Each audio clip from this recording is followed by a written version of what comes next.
So tonight we got some classic tales of the Old West. Our first one up is called Advertised in Advance by Johnston, McCulley.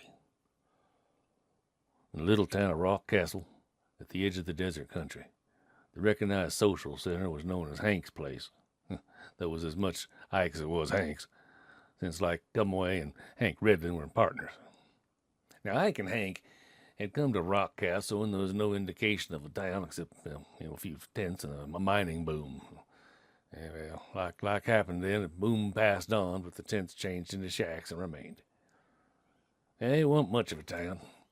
It was away down one corner of the country, far from the railroad, and was visited by country officials and only at election time when it was necessary to collect taxes. Well, of course, the citizens of Rock Castle thought that it was a weakness to be paying taxes, and unless the sheriff came in person to collect them. Old Rock Castle had half a dozen small buildings that housed the business enterprises, and like a small bank, a blacksmith shop, a livery stable, and a corral, a restaurant operated by a Chinaman, and a cobbler's shop. Then there was Hank's place. The place was a big frame building with a false second story front, kind. A partition clove the building into two log rooms. There was a wide open doorway in this partition. On one side was a general store and a post office, presided over by Ike. On the other side was a bar, gambling room, dance hall, combined, all under the supervision of Hank. Now inside Hank's place, a dozen men loafed against the bar this day. On the other side of the partition, Ike was alone after the stage driver had departed to put up his iron steed. Ike opened up the mail sack and removed therefrom 3 newspapers, 2 mail-order catalogs, and 3 letters. 2 of the latter were bills from wholesale houses, for Ike. The third also was for Ike. It was addressed to the postmaster, though. Ike Cumway held the letter up to the light briefly, then ripped the envelope open. Inside was a single sheet of cheap paper with pencil scrawls upon it. Ike reined the letter to the light that came through the fly-specked window and read. Now, Ike Cumway, has got to be understood, was a docile and slow-moving man, and not really given to excitability. And so the consternation that fell upon Hank and the dozen idlers who suddenly beheld Ike Cumway rush through the open door and the partition up to the bar, gasping for words, was intense. Hank swore, fearing a stroke of some sort. The citizens of Rock Castle stood amazed. Ike lurched against the bar and motioned wildly toward a bottle. Hank supplied the bottle and a glass. Ike tossed off a snifter of liquor, choked, and sputtered. "What is the matter with you, Ike?" Hank demanded. "You gone loco? Scare my customers that way?" "Letter. It's a letter," Ike gasped. "I got a letter." "Uh-huh. Don't you get half a dozen every year? What are you riled about? Somebody left you $1 million or something?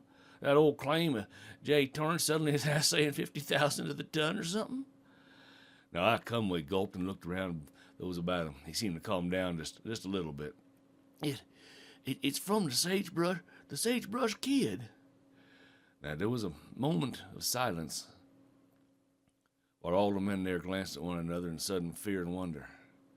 Hell, the Sagebrush Kid. The outlaw was a countryside terror who laughed at every sheriff. He worked alone always, helped himself to mine payrolls and gold shipments, and he stuck up a bank or a store now and then, occasionally an entire town by way of a lark. Yeah, the Sagebrush Kid, who was said to kill wantonly and unnecessarily and laugh when he did it. You read it, Hank?" I gasped out. His trembling fingers pushed a dirty note across the slippery bar, and Hank picked it up gingerly and read it aloud. "Postmaster, Rock Castle. It's time that the undersigned had a regular hometown. I'm sick of living out of the hills with the coyotes and the snakes and the prairie dogs, so I reckon to make Rock Castle my home. A castle needs a king, I reckon. If I make it my home, naturally I won't be bothering the citizens any. Seems as how they be my neighbors. And I'm expecting the said citizens to be brothers to me, too. I reckon you Jaspers will understand. Drop in soon and call myself Peter Jones, the Sagebrush Kid." "Godfrey!" Hank cried. He called to make this his hometown. "Maybe we better send word out to the sheriff," one of the citizens put in. Are you meant to pass out spectacular? We'll send word to the sheriff, huh? Think he'll keep a posse here all the time, and after he takes away, this here Sagebrush Kid will come into town and have his revenge if we do that." "Well, what's to be done then, Hank?" Ike asked. Nothing. Nothing? You heard me. Nothing, Hank responded. We can't stop the Sagebrush Kid from making his home here, can we? Reckon that he knows it's pretty safe way down here in this corner of the country, way off on the far end of the grid, with the sheriff not knowing that we're on Earth except at tax time. Well, they'd never look for the kid here. Well, then you're in favor? I'm in favor of us simply making him welcome as a new citizen and tending to our own business and allowing him to tend to his. We got plenty of free prims hereabout, why not? Dang you, Jaspers, ain't you got any sense? Officially, we don't know what the gent is, that the gent is a Sagebrush Kid nohow. We know him as Peter Jones. Pete for short, right? That's what we'll tell the sheriff if he ever comes snooping around here. We don't have to go out and help the Sagebrush Kid hold up nobody. He always does his work alone, I've heard tell. Yeah, he does it up, Brown. He's a desperate character. He might want to be all fired up. Careful not to. No, we might not want to cross him anyway. Huck, you've said something for once. Yeah, we want to be mighty careful not to offend old Jasper. Pete. If he wants pie for breakfast, he can have it. Gosh almighty, we ever get him started, he might wreck the town. Like me, got money invested here, and I don't mean to be pauperized by nobody.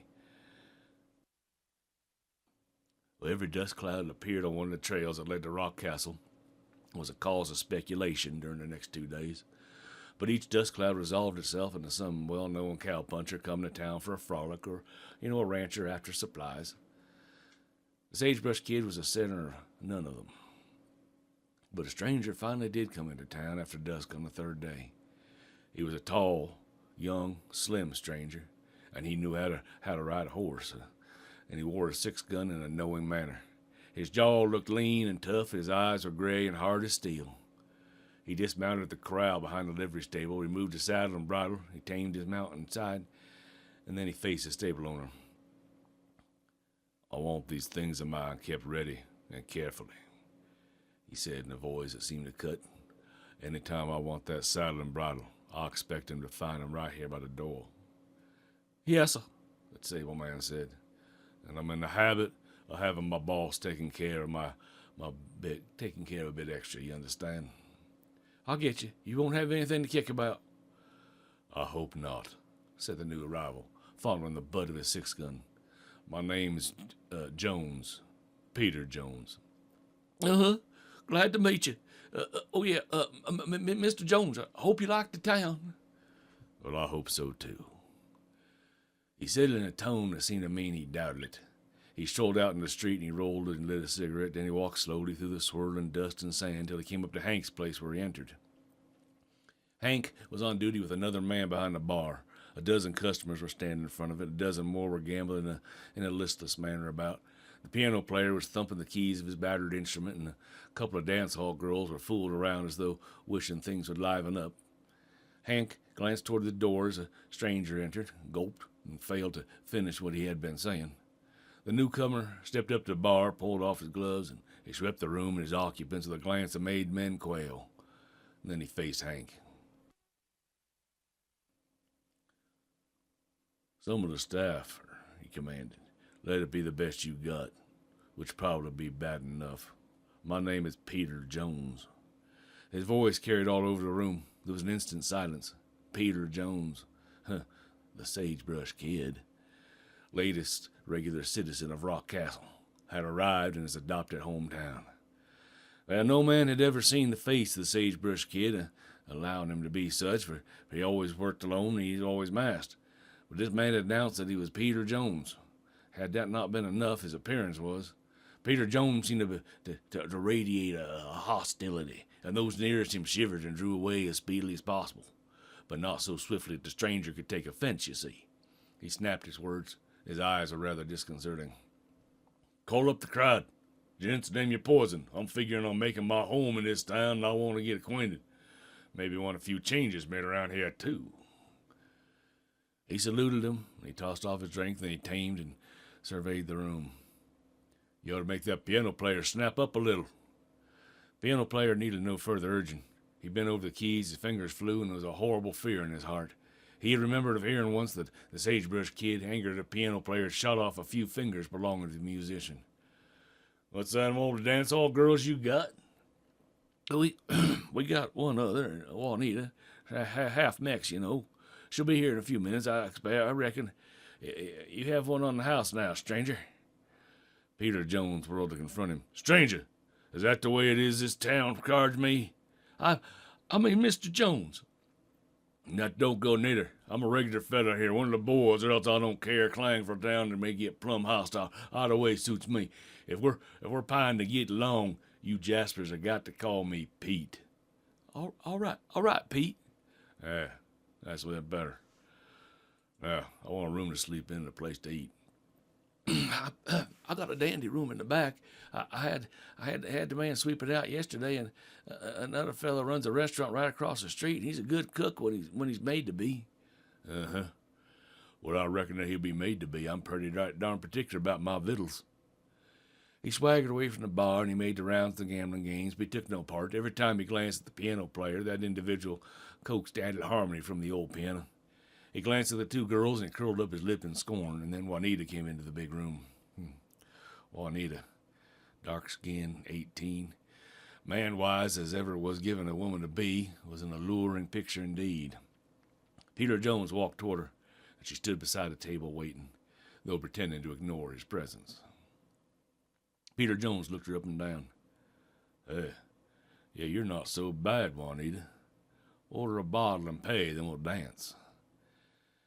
Well, this was a start, my friends, of a rather mild evening. Mr. Peter Jones drank a bit. He danced a few times. He watched the games, he yawned, and presently he retired. "He's probably been riding far and hard today," Hank said. "Wait till he gets rested up.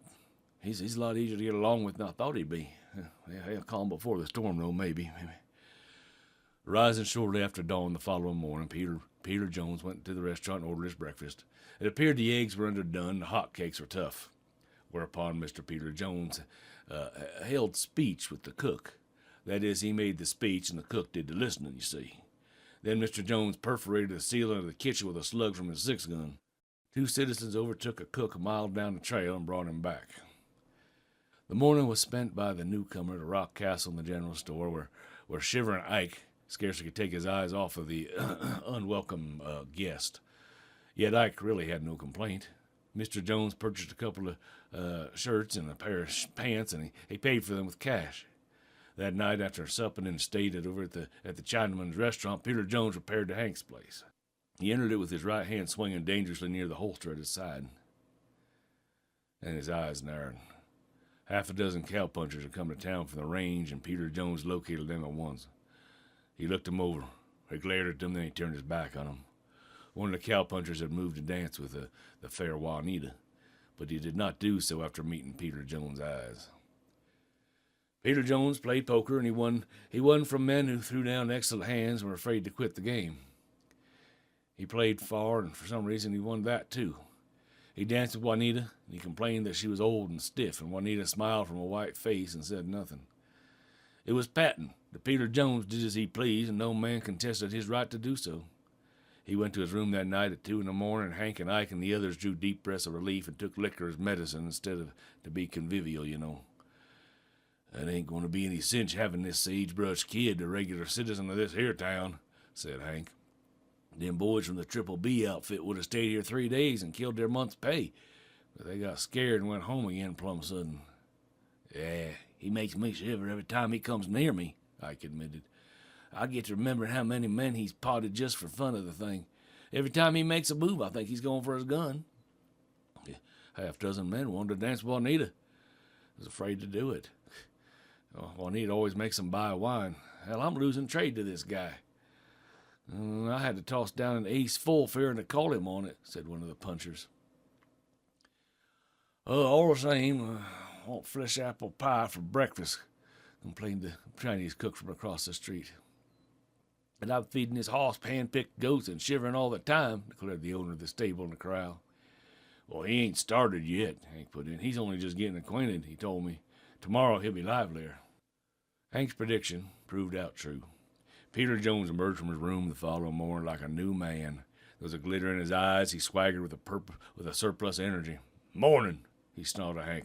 I'm feeling pretty fit today. Just remember when I was washing my face, I ain't had any target practice lately. And I want hot water in the mornings after this, you understand? Yeah, sure, Mr. Jones. What's that? I mean, yes, Pete. I don't like forgetful folks around me, then. They make my trigger finger itch. You just remember my name is Pete. Yeah, Hank said, trying to act natural-like. Peter Jones glared at him and went across the street. 10 minutes later, there was a fusillade of shots, and the restaurant man dashed into the thoroughfare and ran toward the corral. He was followed a short distance by the cook, who headed in the other direction. Peter Jones ate his breakfast alone. Later, he came forth into the street, picking his teeth nonchalantly. Nobody was in the street, but eyes were watching him from behind cover. Absently, he drew his trusty six-gun. He fired 5 shots in rapid succession. Bang, bang, bang, bang. His first struck an empty tin can and spun about. The other 4 sent it bounding headlong down the street. Whoa, that's some shooting, Hank observed. Well, it ain't nothing to what he can do if reports are correct. He's about to do for a rampage, that hombre. Me, I'm going to watch my words and actions this day, Ike said. Peter Jones reloaded once more, and he sauntered over to Hank's place. Observing his advance, the habitués had departed softly like shadows. Hank remained alone to face the tenor. Mr. Jones drank and made a wry face.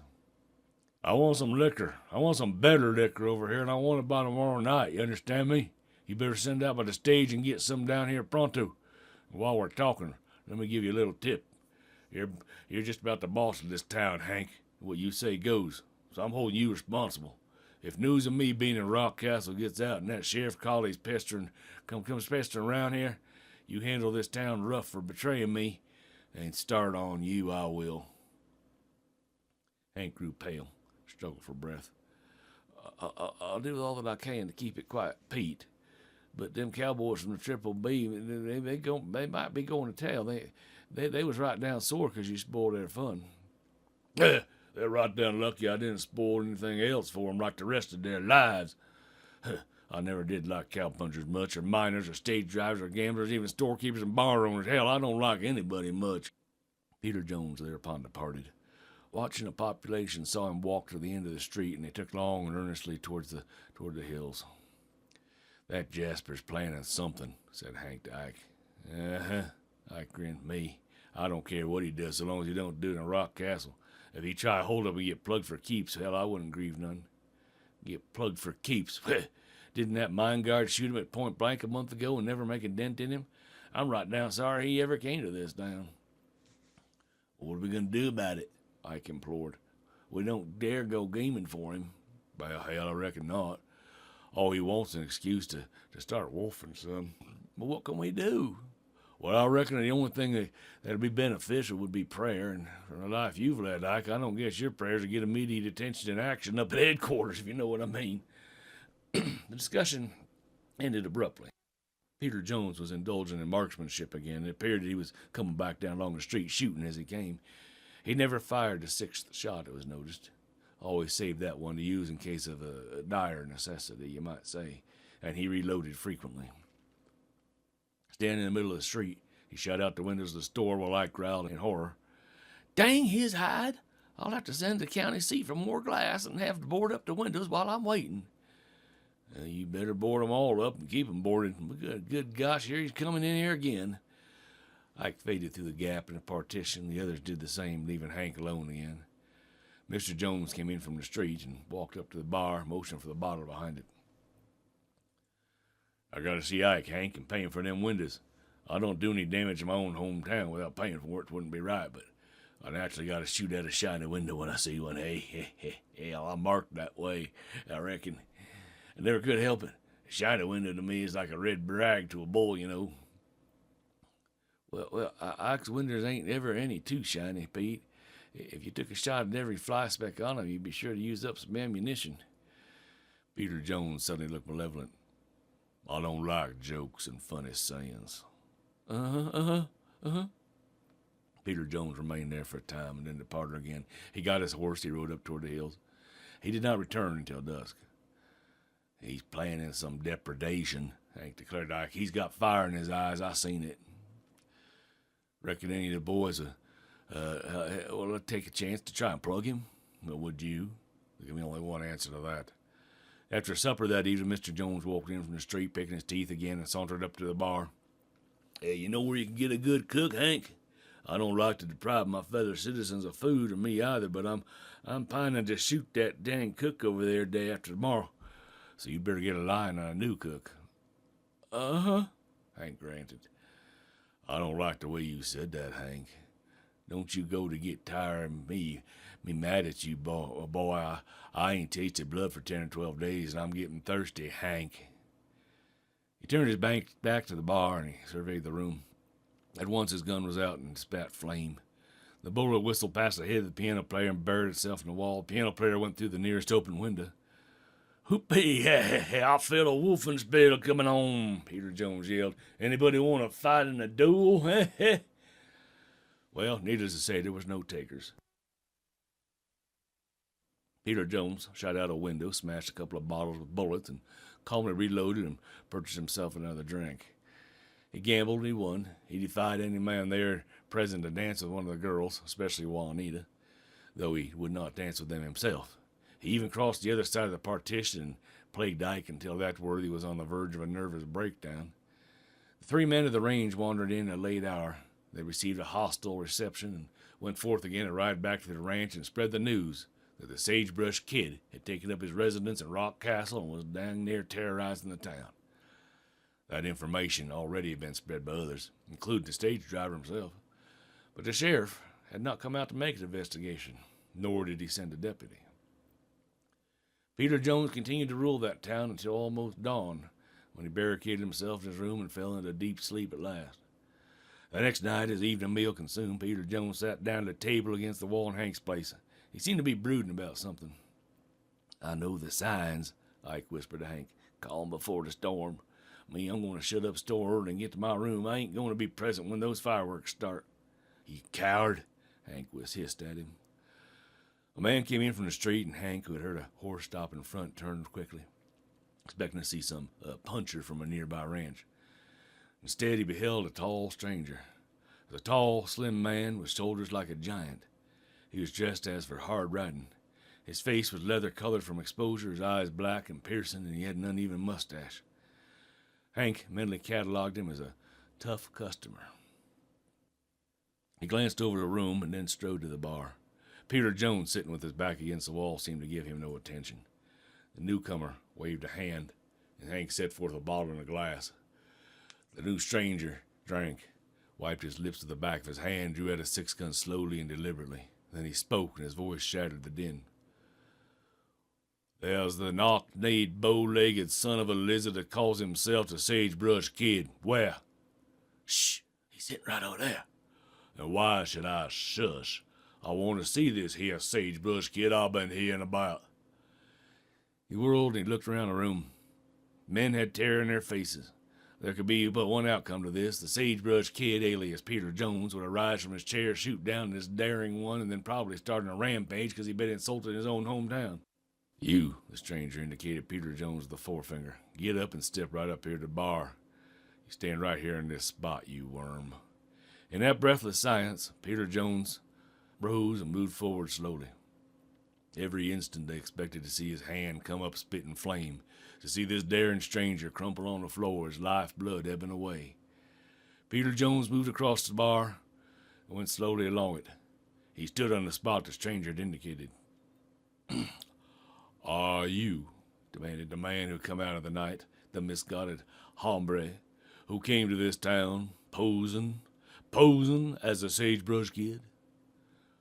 Posing? Peter Jones asked. Posing? I said it. You the Sagebrush Kid, huh?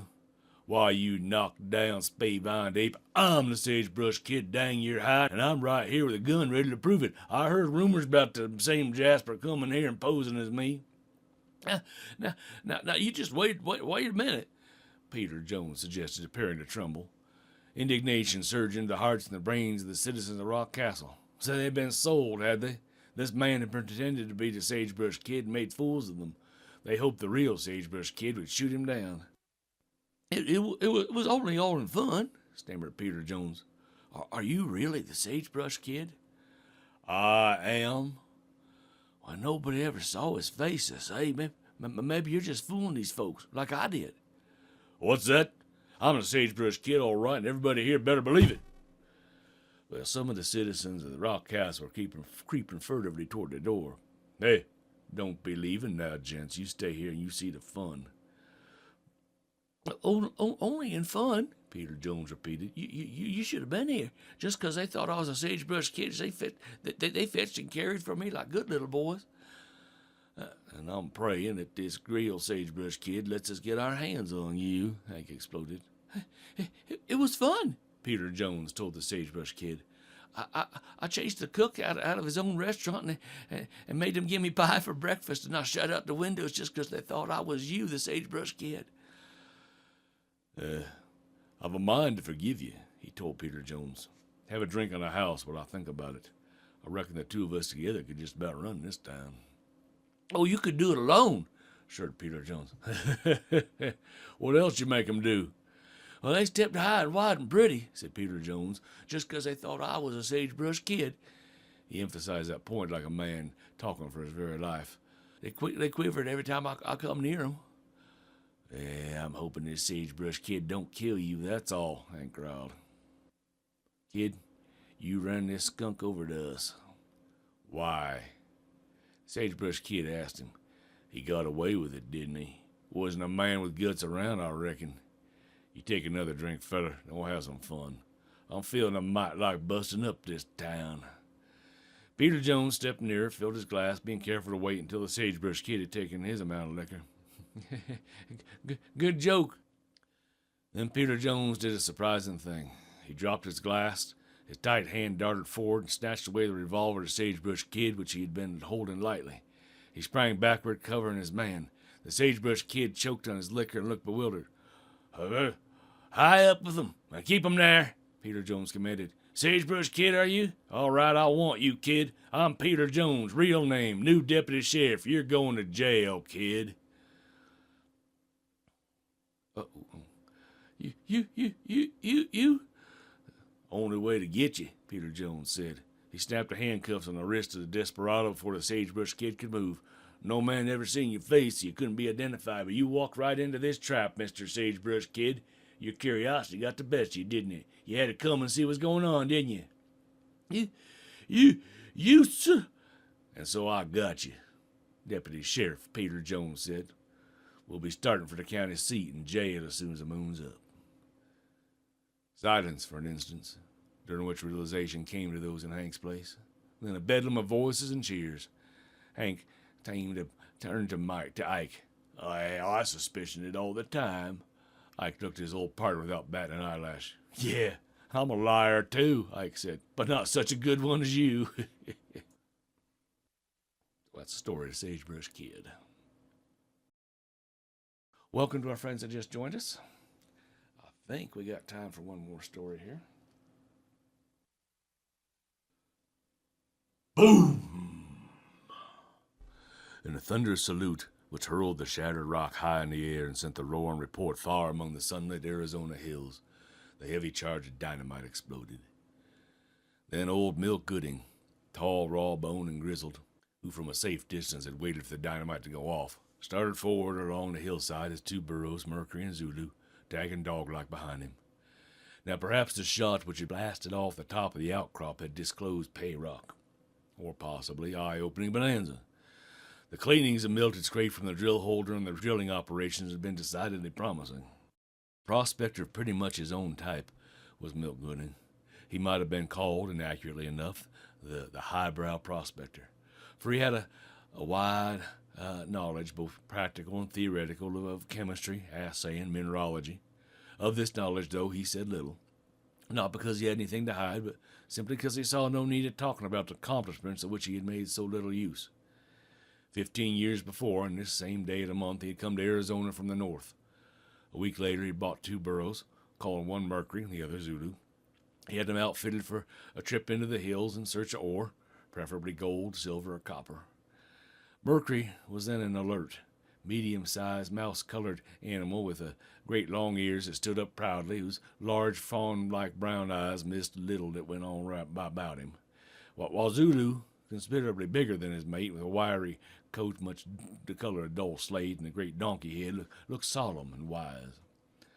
Now Mercury's coat was much lighter, getting along to dirty white, in fact, though his ears were still erect. Zulu's ears, though, now often drooped aimlessly, and his coat was streaked with rusty gray. Years of packing their master's supplies over desert and mountains, and living off a scanty pasture found on wasteland places, left their mark on both these patient animals.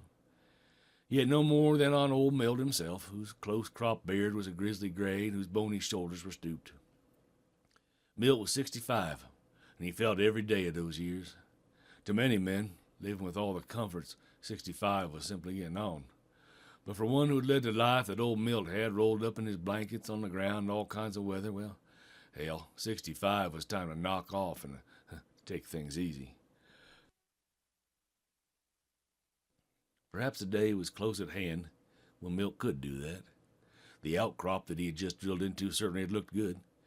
As he walked along the rocky hillside with his occasional cactus or a small clump of scraggly brush, toward where he had placed a charge of dynamite, his two old pack animals still following behind him, his wandering gaze suddenly lighted on a fist-sized piece of quartz upon the ground just ahead of him. He could see at a glance the rock was freshly broken, and he immediately guessed that it had been hurled by the blast. Stooping over, Milt picked it up. Then his kind old eyes glowed, for he was looking at a rich ore. Very probably he had at last struck it. If so, it meant ease and plenty for himself and for his burros for the remainder of their days. Hurrying forward, Milt looked down into the hole made by the explosive. There was a high-grade gold quartz, heart-warming and eye-dazzling. The burros ambled close, and then, while looking steeply down at the exposed pay rock, allowed the weight of their bodies to slump lazily onto three legs, whereupon old Milt tore off his battered slouch hat, and as he playfully slapped first Mercury and then Zulu with it, he laughed. We finally hit it, pards. Looks as if your dreams come true. I dream of a quiet little place near some fair-sized town. Oh, yeah, you guys green pasture all year round. Well, I have my books and plenty of time to study them. There's been our dream for a good many years, you know. Wise old Zulu only flopped his great long ears and switched his tail. It would take more than a few slaps from a soft felt hat to alarm him, especially if his kind old master were wielding the hat. But more active Mercury took a quick step away, questioning expression in his fawn-like eyes and his lengthy mouse-colored ears tipped forward. He was not at all afraid, yet he'd never before had seen this tall, raw-boned, even-tempered man in coveralls and worn cotton shirt show so much excitement at any time during the lean years they had knocked about together. Milt Gooding laughed loudly and clapped on his hat. Hey, Mercury, I'm surprised at you. You act as if you thought I intended to harm you, as if I thought you think I might have gone crazy, eh? What I don't know is I blame you so much, as I've always been a very undemonstrative sort of man, ain't I? Well, this time, however, there's cause for enough for breakout. Here, let me rub your head. And chuckling, he stroked the old donkey's head and muzzle. Afterward, he did the same to Zulu, and then he brought his pick and shovel from behind a big boulder where he had placed him out of danger of flying a rock, and he started developing his find. For a good half-hour, Milt worked hard and diligently, noting the while, as he drove the pick-sharp steel point into the fractured formation, that his discovery was proving up fast. No doubt but that he had something good here. Now, a moment later came the clippity-clop of horses' hooves. Old Milt turned around, his pick automatically dropping on his shoulder. Looking down the hillside, he saw only Mercury and a Zulu, now grazing on the sparse vegetation, yet he continued to hear hoofbeats. Then he fixed his gaze on a turn in the low, misting canyon. Almost at once, a man rode into sight, leading a pack horse, the bulky canvas-colored bundle on his back, and then a second and a third man, each likewise leading a pack animal. At first, owing to the distance, Milt did not recognize any of them. But as they rode up the hill sloping side, he made them out one at a time. First come Jim Jordan, of Gold Palo, a mining camp 30 miles distant. Then come Tom Gaylor and Juan Obregon, the latter Arizona-born. Jordan, 35, hard of face and mean of eye, was a man of some means, acquired questionably, shall we say. Gaylor and Obregon were camp hangers-on, with reputations would bear little probing. They were somewhat younger than their leader, though was equal in dirty work. "Hello, Milt," greeted Jordan gruffly, easing himself in his saddle as his horse came to a stop within a couple yards of the old prospector whose hand was now resting on his pick handle, much as he thought it were a cane. Me, Tom, and Juan been about 10 miles beyond here, looking at some ground that Juan thought pretty good. Week scratching around, though, didn't uncover nothing worthwhile, so we was on our way back to Gold Palo when we heard your blast. Being in no hurry, we switched off this way to see what's going on. Reckon you got something good there, ain't you? Hand still resting on the pick handle, old Milt looked from Jordan's hard face to the unshaven, coarse countenance of Gaylor, and then to Obregon's swarthy skin and coal black eye. There's no use in saying that he didn't have something good, for they all knew or of this character. He wished they had not come along until after he had his stakes up and his notice of location filed with the mining recorder. But as they had come, he must make the best of it.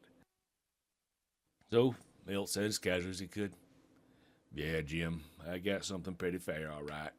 I get down and take a look at it. Afterward, if you like, stake off some ground and join the mine.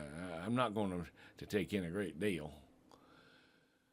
One by one, the tough-looking trio swung to the ground and looked down into the shallow hole where broken pieces of ore littered the bottom. "Huh!" Jordan grunted, feasting his eyes on the pleasing sight below. "High grade, rich, best surface showing I've ever seen. We've sure got to put up stakes. But, he dropped his hand on the black butt of his holster revolver. We'll put up our stakes, right here, with this hole as our discovery location.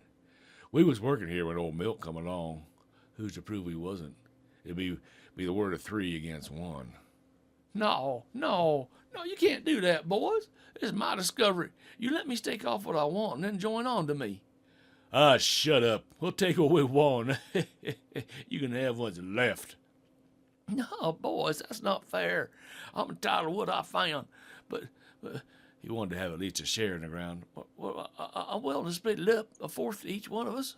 "Ah, shut the hell up," Gino Jordan repeated, grinning disagreeably. He knew this man. Old Milt was a mild-mannered sort of person who believed in settling differences without coming to blows or bloodshed. If it had been some scrappy prospector now who might at the time have been forced to give in, but who later on resort to gunplay. But there are plenty of such men in the Southwest. Highbrow old Milt Gooding, though, was not one of them. He would tell his story, most likely. Still would be the word of only 1 against that of 3. And Jordan would see to it that he and his associates had their notices of location filed with the mining recorder first. That meant possession. And possession meant 9 points of the law. If some of the folks chose to believe Gooding, well, that was their own damn business, but it would not give him the ground. Better tie the old geezer up till we get through putting up our stakes and about ready to pull out. He maybe got some sort of artillery in his pack outfit down there below the canyon. This is preposterous, boys," Milt declared, swinging the pick above his head. "It'll not be tied up. If I'm not tied up, I'll fight first." Jordan's gun was out of its holster, pointed at the prospector's chest in the split part of a second, while Gaylor and Juan, jumping out of harm's way, jerked out of their revolvers. "Drop her, or I'll let you have it," Jordan snarled out. "Let it fall behind you, quick, 'cause my trigger finger's itching." Old Milt let the pick drop backward from his bony hands behind him. He knew well enough what would happen if he didn't. They were alone in that great stretch of wasteland. It would be easy enough to put him, his outfit, the burros, out of sight for all time. He must submit to being tied up. Hands and feet bound, Milt watched Jordan and his partners hustle about, staking off what ground they wanted, which, so Milt found out later, was more than a square half-mile of the hilly country. Then they released him, mounted their horses, and with their pack animals on leading ropes rode away.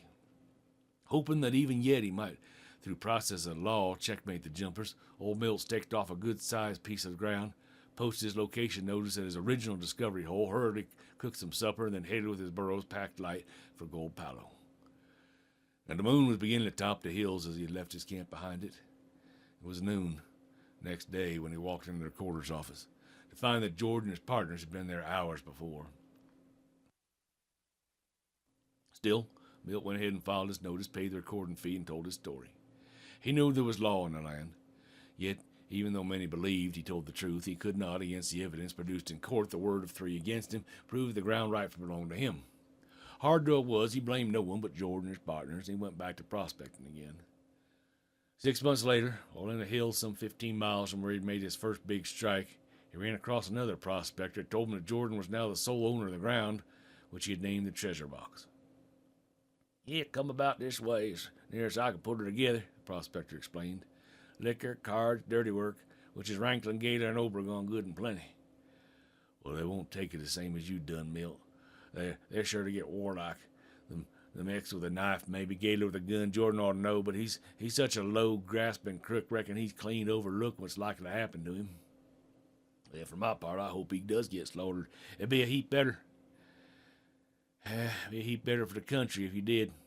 Though if he gets his, the ground would go to his nephew. He's just as hard and grasping as Jordan is." Treasure box is opening up big. If you hadn't been beat out of the ground, you'd probably have sold it, but Jordan is putting up a little mill there, figuring on working it himself. Old Milt learned more about Jordan, how he had double-crossed his partners, how the treasure box was being opened up as he worked his way closer to the ground which he had hoped would be his own. There was an attraction for him in these hills. He had struck it here once, perhaps he would again. Jordan had erected a small mill and was handing out gold bullion fast. Besides shipping quite an amount of the highest grade ore by wagon to the railroad at Gold Palo, he was doing exceedingly well with his stolen holdings, and both Gaylor and Obregon had dropped completely out of sight. For several months thereafter, old Milt knocked about among the hills of the radius of 20 miles of treasure box. His stoop becoming more pronounced, and the gray flecks in Zulu's slate-colored coat more apparent. They were all certainly getting along in years. Then one afternoon, about 2 o'clock, as he walked very slowly up a rock slope, his eyes searching the ground for mineral or some kind of indication, he heard a loud, "Hands up!" from some place on the opposite side of the low hill. Milt was then very near the top. Hurrying on up to the brow, he cautiously peeked down the dusty, twisting canyon road, the west end of which he knew terminated at the treasure box. First he saw only a standing buckboard with Jim Jordan holding a team of spirited bay horses in check. A moment later, 2 men, whom he immediately recognized as Tom Gaylor and Juan Obregon, 6 shooters in their hands, stepped from behind 2 boulders on opposite sides of the road. "Stick 'em up, Jim. Up with 'em, or I'll plug you. We want that bullion you got under your seat." Now, Jordan must have known this was to be more than just a hold-up. The pals whom he had double-crossed wanted a bullion, 2 bars worth around $20,000. They're not going to stop there, and he knew that he would talk if left alive. So, feeling certain this was his only chance was in fighting, Jordan held the reins with his left hand and swung his right down for his revolver. Bang! Bang! Gaylor and Obregon fired almost together, both shots taking effect. Bang! From Jordan's gun. As the reins dropped from his hand, the team jumped forward, frightened by the shots. Gaylor slumped, shot through the heart. Bang! Bang! From Obregon, from Jordan, in quick succession. Neither man missed. The horses, unguided, bounded off the road near the right side boulder, then back on the road again, checking themselves clear of the great rock, but not so the buckboard. That struck with a crashing sidewise swipe, and the maddened horses broke free and then raced away. Quickly as he could, the interested old observer of the tragedy, Milt, made his way down the hillside by a path so rocky that never at any time did he leave any imprint of his shoes. The burros had not followed him today, but remained behind the camp a quarter of a mile away, grazing on the tender grass that grew beside a sparkling spring. He reached Obregon first, finding him dead. Then he went to Jordan, lying against the boulder amid the wreckage of the buckboard. He, too, was lifeless. Then Milt crossed the road to Gaylor. He, like his pal Obregon, would speak no more. As the old prospector recrossed to the wrecked buckboard, his eyes lighted on a package wrapped in burlap, lying close to Jordan's head. Old Milt felt fairly sure it was in the package before he bent over and tried its weight. It was the bullion. A fortune to him. It come out of a mine which by rights he ought to be the owner of. It was then that an idea come to Milt. He was old. He'd like a few years of ease and doing things he'd always wanted to do before he died. Jordan's nephew had plenty, more than he could use, certainly. For 5 minutes, old Milt pondered over what was to him the most serious problem of his life. If Jordan and his crooked partners hadn't deliberately beaten him out of the treasure box, he'd have been a rich man. As it was, he faced old age and poverty, instead of the quiet little place of a few acres for himself and burros that he had always dreamed about. Now, Milt was an honest man. He'd always led an upright life. To his knowledge, he'd never harmed anyone. He opened his pocket knife and he cut a slash in the burlap. The side of the dull yellow metal shone through the cut decided him. After all, he was taking only what belonged to him, and Jordan's nephew had plenty after all. Someone would be along pretty soon, as from the top of the hill he'd seen dust rising from the road off toward Gold Palo. Probably it was one of the freight outfits hauling supplies to the dead man's mine. It was settled. After making sure he was leaving no tracks, Milt laboriously lifted the bullion on his shoulders and started up the hillside, careful to step just on the rocks. From the top of the ridge, he looked off to where he'd seen the cloud of dust a half hour before, and he saw it was now much closer. He was right. A freight wagon was moving slowly along the road toward the bodies. So the old man, feeling the full weight of his heavy load, forced to make frequent stops, headed for his camp in the burrows. Upon reaching camp, he packed the bullion, his camp outfit on the burrows, and made for a gray range of mountains, an all-night's walk to the north. Now, meanwhile, the freighter, with a miner friend on a high wagon seat beside him, chatted on various topics as he guided a 6-horse team across that dusty flat toward the location where the shooting had occurred. Scarcely were they in the first break among the hills when they came upon Jordan's bays. Standing in the middle of the road, their harness still on them. "Hey, well, that's funny," said the freighter, looking beyond for some signs of the team's owners. "Jim must have had a smash-up, and the horses got away from him. Tie on behind my outfit, 'cause like enough we'll run across Jim a piece beyond." "Smoking sagebrush," he exclaimed when a half-hour later he looked down from his wagon seat at the wrecked buckboard and 3 lifeless bodies. "Been a regular out battle out here." Swinging to the ground, the miner and the freighter made sure that 3 men were dead. Then the freighter spoke again. "Tom Gaylor and Joan Obregon. Old Juan there got Jim. Jim must have got them, too. I'm not a whole lot surprised that Jim should get his this way, as Gaylor and Juan there, the same sort as old Milt. And Jim done them dirty, same as he did old Milt. He's been fixed for it, at which I'm not a whole lot sorry. For due respect to the dead, Jim was a cuss." "Well, I reckon as how you or me better get on one of Jim's horses and ride to Gold Palo to tell the sheriff in the corner. The other can stay here to keep the varmints away, But riding hard, the sheriff ought to be here by sunup. Should I go or will you?" "Yeah, I'll go," the miner said. "You stay here." The sheriff and the coroner were on hand at daybreak. An hour later, as the coroner started back to Gold Palo with 3 bodies lying side by side in the bottom of the spring wagon, the sheriff rode horseback to the treasure box. Here he learned that Jordan had left with 2 bars of bullion worth more than $20,000, as it was pretty well refined. He thought to himself, that bullion's gone. So it looks as if there must have been a 3rd man in with Gaylor and Juan. "Oh, yeah, that was high-grade bullion," Jordan's full mill foreman explained. "Refined so there wasn't much base metal left in it. I know that 'cause I did the refining myself. There was a good-sized slug of the same melt in the boss's vest pocket, a round piece worth maybe $15, while I was pouring a molten metal from the crucible in the molds a bit slopped over and hardened into a flattish round slab about the size of a $half. The boss said he wanted it for a pocket piece, so after it was cool he took it." The sheriff had found this piece of gold in Jordan's vest pocket and was now with the dead man's effects in the hands of the coroner. Melted gold, the sheriff knew, had its individuality. In the cruder refining of the mill's melting furnace, it was rarely that the baser metals combined with the gold were entirely eliminated. In consequence, this pocket piece could prove a fine sample of the 2 ingots. The mill foreman had the exact weight of the stolen bullion. The flat round piece, when a little of it was carefully tested, would show its exact content of base metals as well as of the gold itself.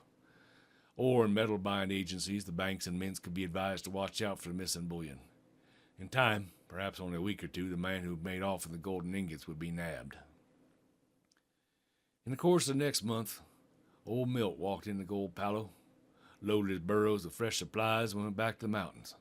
Later on, he bought more supplies, not all edibles, in another camp, and he went back to the mountains once more, this time traveling in the very heart of the range, a wild, rugged section rarely visited by men. In his visits to town, he had learned that the treasure box was netting Jordan's nephew a small fortune each month, news which in no way displeased him, for he felt more than ever now that the little which he had taken would never be missed, and which before long he hoped to ram into cash.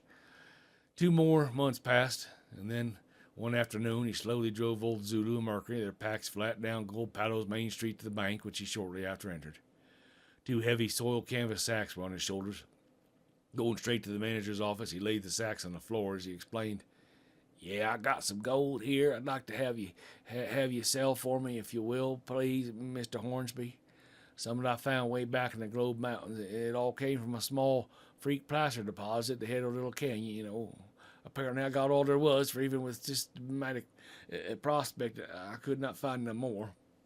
Will you handle it for me? Will you send it to the mint? Or whatever it is you do with gold at this character? Well, yeah, certainly, Milt. We'll take care of it for you. It's part of our business, Mr. Hornsby replied agreeably. Yet the while he thought, so the Jordan bullion has at last come to light. Maybe. Old Milt nodded and lifted the weighty canvas sacks from the floor to the manager's desk. Thanks, Mr. Hornsby. I'll leave it with you. 10 minutes later, with all the selling details attended to, Milt drove his burros on out of town and made a camp beside a willow-fringed stream.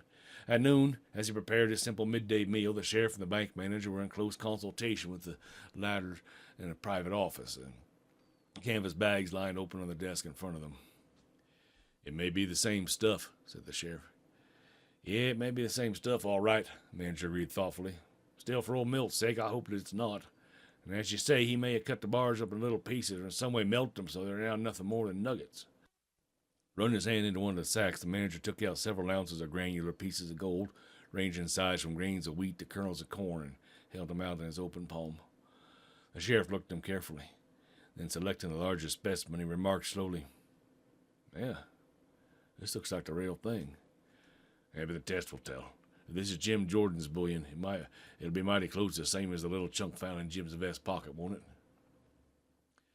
And don't settle with Milt. I have some of this stuff tested by at least 3 reliable men. One here in town, one in Denver, the third in San Francisco. If their tests check, well, you can correspond with that pocket piece. I'm afraid I'm going to have to grab that old snoozer. But like you, I'm hoping they don't check out. Somehow, too, I feel they won't, as I don't believe old Milt would rob anybody, and I'm sure he never shot Jordan, Juan Obregon, and Gaylor did that. Yet if this stuff checks up the piece I found in Jordan's pocket, well, it'll look kind of funny to a jury. So 2 weeks later, the manager notified Milt the nuggets had been disposed of and requested him to drop around the bank for settlement. Glad enough to have the business wound up, Milt went at once to the bank, finding the sheriff there with the manager. How do, Milt? Nice little cleanup you made there. Fine lot of stuff that I've ever seen. Hornsby, here. Let me have a look when you first brought it in. Gonna let your friends in on where you found it? What? Yeah, certainly. His own immense surprise, old Milt's kind brown eyes were unwavering. I ran across one of those freight pockets way back in Globe Mountains, as perhaps Mr. Hornsby already told you. I think I cleaned up pretty much all the gold was there. Still, I may not have done so. So if anybody wants to go look for more in that section, gladly give me a map or go along with it myself, though it's not necessary, as I see it's easy where I worked it at. The sheriff grinned. Thanks, Milt. Maybe after I lose my job, I'll ask for that map, but it would be hard to drag an old prospector like you away from stuff you brought in like that you brought in. I'll take your word for it that you cleaned up all there was in the pocket. So now just hustle along. Leave you to square up with Hornsby. Good luck to you, Milt. Still grinning, the sheriff made for the street, and old Milt heard the manager say, we had returns from your dust. Just over 20,000 in it. Does that sound all right? Yeah, entirely. I thought perhaps to go about that. The manager nodded. All right then, Milt. You want cash? Would you rather open an account with us? I'd rather open an account with you. Leave it here on interest, you know. Later on, want some cash. A little place picked out for a couple $1,000 where the burros and I can take it easy. As the interest probably won't keep me going, sometimes I'm going to have to draw on a principal. When old Milt left the bank, he felt that no matter what came up, he had nothing to fear from the law now. People might find what he had called his freak deposit of placer, for plenty of evidence where he had worked was there. Also some gold, because he had scattered some through the gravel, you see. But how he had turned the gold ingots into nuggets was his own secret. Here his knowledge of assaying, chemistry, and mineralogy had come into play. He had known the ingots from the treasure box have their own special characteristics. They're a fairly high-grade bullion. Placer gold would be much lower grade, and nearly always contains some base metals. He knew what the base metals usually were. So in his trips to Gold Palo and one of the other camps, he had picked up all he needed to bring the precious metal down in value. This he had done by melting the bullion and mixed in with the base metals in a furnace of his own construction, far back in the mountains, far back away from prying eyes. Then Milt had poured the molten metal, little by little, into his coffee pot filled with cold water. This would cause the gold to form into small, irregular pieces, somewhat resembling gold nuggets as found in a placer deposit. Still, this was not all. Granulations had sharp edges which had to be worn off so as to make them appear as if they'd been ground between boulders, rocks, and pebbles and like. To wear the edges off, Milt had taken his 10-gallon water keg, cut a hole in one end, large enough to admit the passage of an egg-sized stone, and partly filled the keg with round rocks, pebbles, and water. Plugging the hole, he put the keg in a prepared frame and revolved it by hand for hours and hours at a stretch. The constant rambling about with the rocks and pebbles had worn off the rough edges of the granulations that later had acquired every appearance of being placer nuggets. Later on, the gold had been washed, cleared debris, and put in canvas sacks. Finally, old Milt, obliterating all signs of the furnace, had then headed boldly for Gold Palo. Like many other men, he had calculated that his very boldness would carry his scheme through. He never knew whether he had ever been under suspicion or not, yet he felt satisfied that from now on he had all the money he really needed to keep himself and the Burrows in comparative ease for the remainder of their days. And that is the conclusion of our classic tales of the Old West tonight. Thank you for coming in. Thanks for your kind attentions.